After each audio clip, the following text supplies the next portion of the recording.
Hey everybody, Fishman here. Welcome to another video. This is going to end up being one of those really long-term experiments. It is something that's been on my mind for a little while now, and I want to test something out. And that is, what is the best combination filter of the ones I've been setting up lately?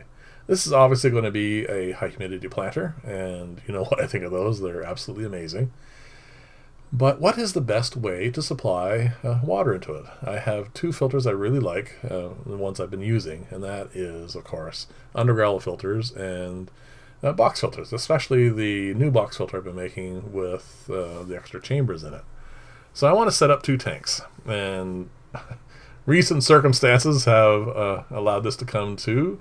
One is obviously was the original high humidity planter I made that I had to take apart because it overgrew.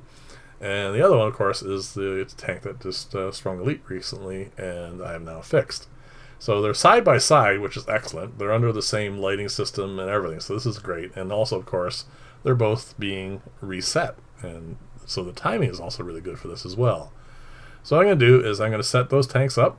I'm going to put plants in it, of course, and fish.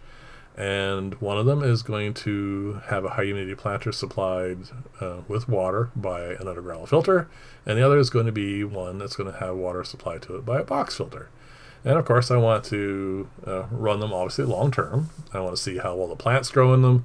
I want to see how the fish do, all those sorts of things. And I mean, it's something that's interesting. Like I said, it's not going to be short term. It's something that's going to go on for quite a while. And of course, I will do updates on Sunday vlogs and stuff, and we'll see how it all turns out.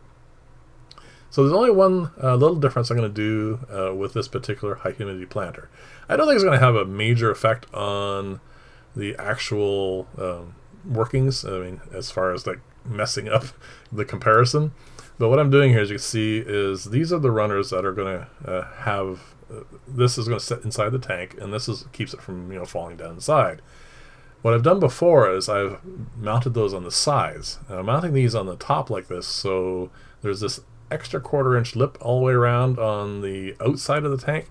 Because I find sometimes when these get a little older and there's lots of algae and other stuff growing in them, and sometimes plants will kind of creep out through the cracks, I can get a little bit of water wicking, and I'm hoping that this extra 1/4 inch will result in that water that's wicking out to go down the front or the back. So there's a little gap on the back, which you can't see from this angle, of course, but it's about a 1/4 inch between the filter wall and the tank wall, and of course in the front they have tons of space. So all that extra bit of bubbling or whatever, it'll just leak back in the tank. Because sometimes, like I said, if they get dirty enough and I'm not paying enough of attention, I can get a couple of drips down on the floor. I remember recently, about a month or two ago, I put up a video where I thought a tank was leaking, and all it turned out to be was just a bunch of gunk in one of the corners in the back, and I just hadn't noticed it. So hopefully that'll change that. And like I said, I don't think this is going to change anything as far as the filter works or anything like that, so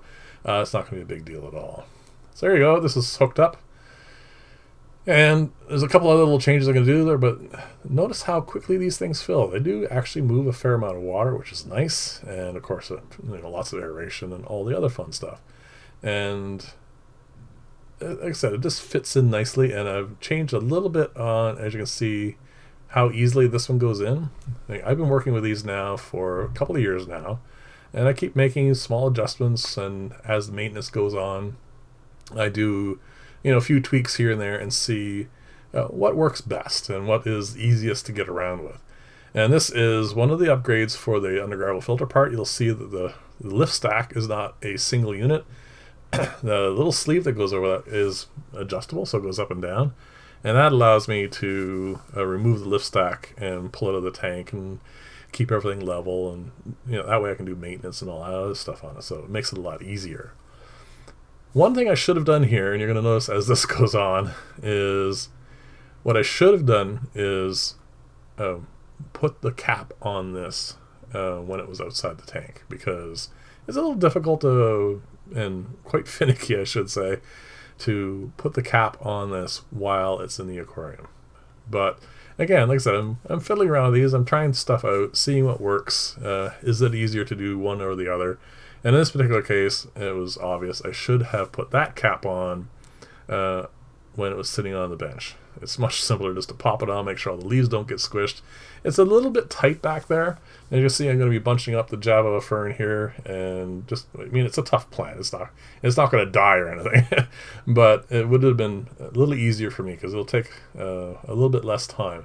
Because this particular one, see, this was, I think, the second batch or the third batch. No, sorry, the second batch of these that I made after I made that really large one, and I wanted to maximize the amount of material, like how much space there is inside this, and it is a little bit of a tight fit.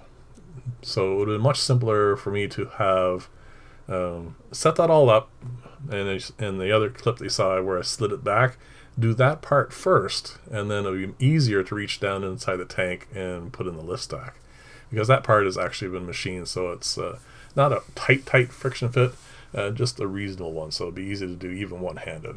But there you go, it got in there and it's fine. It's not a big deal, but definitely something I think I'm going to do moving forward. I'm always looking for ways to make these things user-friendly, and even though, I mean, I don't have to maintain them very often. There's not much in the way of necessity for cleaning these and stuff. So we'll see. It's just one of these things I like to keep an eye on as I work on these things. So I got to fill these both up with water here, and obviously there's a lot more that needs to go in the one on the right. But this is something I am very interested in. I want to do this as a comparison. I really like those box filters, and of course I really like UGG filters. They both have pros and cons. So like I said, there's going to be fish in these. I'm going to see how well they breed, see how well they grow, plants, everything. I want to, it's one of these all-inclusive sort of experiments. A lot of it will be anecdotal, of course. I don't usually like to test water because I don't really see the benefit in it, because algae will tell me everything I need to know as far as what grows and what doesn't grow and what species are growing. I don't really need to know the exact amount of nitrate and everything I have. I know these filters are really good at limiting the amount of bad chemicals that are in the aquarium anyway, so it's no point in over-analyzing it. So there you go, they're going to be set up. I'm going to give you a last clip of both of them running from the other side, and well, this is something I'm very interested in your comments on as well. We'll get it all running.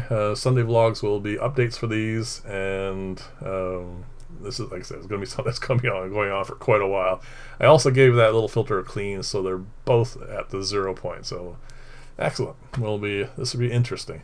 So thank you very much for watching. Let me know in the comments below what you think. I'll see you in the next video, and bye for now.